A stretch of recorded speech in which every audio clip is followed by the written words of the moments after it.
Cerita ibu editor Metro TV tentang pertemuan sebelum Yodi tewas dan keresahannya pada isu bunuh diri.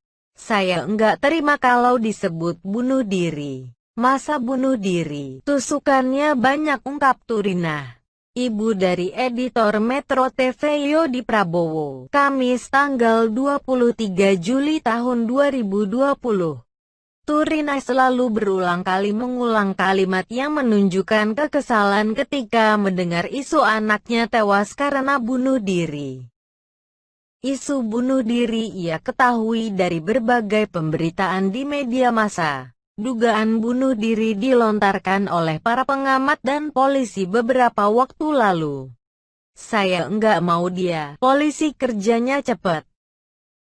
Tapi hasilnya begitu, kan itu dibilangnya bunuh diri. Cepet sih terungkap, tapi kan kayak gitu saya kesel banget, sakit banget saya, ujarnya dengan suara agak cepat dan meninggi. Turinah heran dengan adanya dugaan Yodi tewas bunuh diri. Turinah yakin Yodi tewas karena dibunuh setelah mengetahui luka tusuk di tubuh anaknya. Kalau ada indikasi bunuh diri itu kan saya suka kesel. Terakhir saya baca kayak gitu. Itu bikin kesal, bikin dongkol. Saya enggak terima. Jangan segampang itu sebut bunuh diri, kata Turinah. Soal sidik jari Yodi di pisau, Turinah percaya pisau yang ditemukan dipegang Yodi bukanlah pisau yang menyebabkan Yodi tewas. Yodi ditemukan tertelungkup sambil memegang pisau dengan tangan kirinya. Fakta tentang sidik jari Yodi di pisau yang ditemukan di sekitar mayat Yodi berdasarkan hasil pemeriksaan laboratorium forensik. Fakta tersebut membuat publik berspekulasi tentang dugaan penyebab kematian Yodi karena bunuh diri. Kabid Humas Polda Metro Jaya Kombes Yusri Yunus mengatakan, polisi masih mendalami fakta-fakta tentang sidik jari di pisau. Turinah juga bingung dengan berubah-ubahnya fakta tentang hasil autopsi, yakni tak ada luka lebam. Polisi dalam perjalanannya mengklarifikasi pernyataan terkait dugaan penganiayaan yang berakibat luka lebam di jasad Yodi. Saya berharap pelakunya ketangkep dan enggak salah tangkap, ujar Turinah. Bertemu pacarnya dan perempuan lain sebelum ditemukan tewas, Yodi sempat mengambil cuti kerja selama 4 hari. Turinah menyebutkan Yodi cuti mulai Jumat tanggal 3 Juli tahun 2020 hingga Senin tanggal 6 Juli tahun 2020. Saya juga bingung, saya kira masih cuti. Taunya ini hari ini, Selasa sore, dia turun dari atas pakai sepatu. Memang masuk mah, katanya. Bukannya masih cuti. Dia bilang sudah masuk sore, ujar Turinah.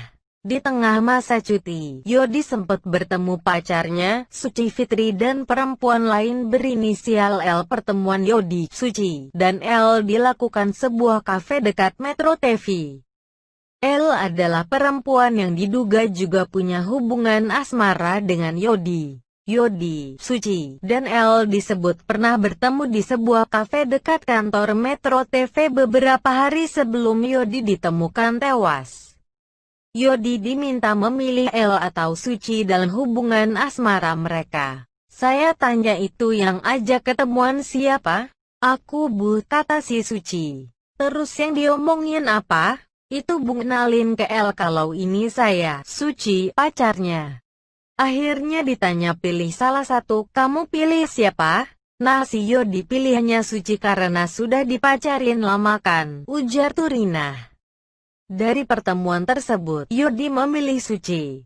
L tertunduk ketika mendengar pilihan Yodi. Turinah tak kenal L, namun beberapa bulan lalu, L pernah memberikan kado ulang tahun kepada adik Yodi. Memang sih waktu adiknya Jodi ulang tahun, L kasih kado, adiknya kan kembar. Dek, ini kado dari teman aku, kata Yodi. Dari siapa? Mbak L. Saya kira L sudah berkeluarga karena panggilnya Mbak. Ternyata katanya dekat sama si L, ujar Turinah. Turinah juga menyebutkan El mengejar-ngejar Yodi dalam urusan asmara. Dari informasi yang Turinah dapatkan, El berambisi untuk mendapatkan hati Yodi. Gue harus dapetin Yodi, gue harus dapetin Yodi, katanya begitu. Pacarnya, El, sampai diputusin, ujar dia.